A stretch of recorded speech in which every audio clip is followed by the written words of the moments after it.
Hi అండి. Welcome back to my channel. ఈరోజు వీడియోలో పుదీనాతో చక్కటి రుచికరమైన పచ్చడి రెసిపీ చూపించబోతున్నాను. వేడి వేడి అన్నంలో నెయ్యి వేసుకొని తింటే సూపర్ ఉంటుంది. అస్సలు ఒక్క మెతుకు కూడా వదిలిపెట్టకుండా తింటారు. ఒక్కసారి చూడండి. ప్రాసెస్లోకి వెళ్దామా? ఫస్ట్ ప్యాన్ తీసుకోవాలి. ప్యాన్లో శనగపప్పు వేసుకోవాలి. ఒక 2 టీ స్పూన్స్ లేదంటే 1 టీ స్పూన్ అట్లా వేసుకున్నా సరిపోతుంది. తర్వాత మినపప్పు కూడా సేమ్ వేసుకున్న తర్వాత కొంచెం జీలకర్ర వేసుకోవాలి. హాఫ్ టీ స్పూన్ అంత జీలకర్ర వేసుకొని అవి మంచిగా వేయించుకోవాలి. తర్వాత కొంచెం ధనియాలు వేసుకోవాలి. 1 టీ స్పూన్ అట్లా ధనియాలు వేసుకోవాలి.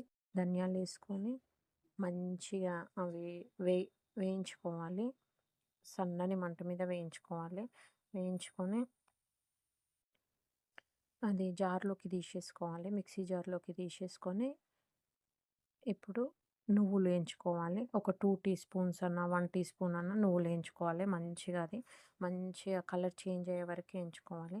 లేదంటే పచ్చి పచ్చిగా ఉంటుంది.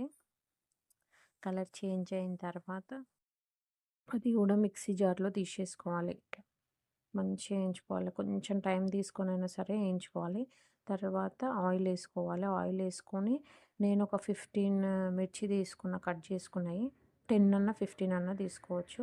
తర్వాత పుదీనా వేసుకోవాలి. ఆయిల్లో పుదీనా వేసుకొని మళ్ళీ మంచిగా మగ్గించుకోవాలి. ఆయిల్లోనే మంచిగా మిక్స్ చేసుకోవాలి. 2 కలిసేటట్టు ఆయిల్లోనే అవి కొంచెం మగ్గుతుంటాయి. మగ్గిన తర్వాత మనం టొమాటోస్ వేసుకోవాలి. అవి కొంచెం అట్లా అయిన తర్వాత టొమాటోస్ వేసుకోవాలి. చిన్నవి అయితే 2, పెద్దదైతే 1 సరిపోతుంది. ఇది కూడా మంచిగా మిక్స్ చేసుకొని మగ్గిన తర్వాత పసుపు వేసుకోవాలి. పసుపు వేసుకొని మళ్ళీ మంచిగా మిక్స్ చేసుకోవాలి.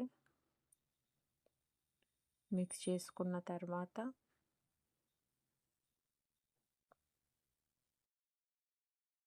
సాల్ట్ వేసుకుంటే వేసుకోవచ్చు ఇక్కడనే, లేదు అంటే మిక్సీ జార్లో అయినా వేసుకోవచ్చు. అది మంచిగా టమాటాలు కూడా మంచిగా మగ్గుతాయి. మగ్గిన తర్వాత చల్లారాలి. చల్లారిన తర్వాత మనము నువ్వులు, శనగపప్పు, ధనియాలు, జీలకర్ర అవన్నీ వేయించి పెట్టుకున్నాం కదా, అది మిక్సీకి వేసుకోవాలి. ఆ పొడిని పుదీనాలో మొత్తం కలిసేటట్టు మంచిగా కలుపుకోవాలి. నీట్గా అంత పొడి పుదీనాకు పట్టేటట్టు కలుపుకొని మిక్సీ జార్లోకి తీసుకోవాలి. మిక్సీ జార్లోకి తీసుకున్న తర్వాత అందులో కొంచెం చింతపండు వేసుకోవాలి. కొంచెం చింతపండు, 2 వెల్లుల్లి రెబ్బలు వేసుకోవాలి. తర్వాత కొంచెం సాల్ట్, మనకు సాల్ట్ ఎంతైతే తింటామో అంత సాల్ట్ వేసుకోవాలి. సాల్ట్ వేసుకొని మిక్సీకి వేసేసుకోవాలి. పోపు పెట్టుకునే విధానం.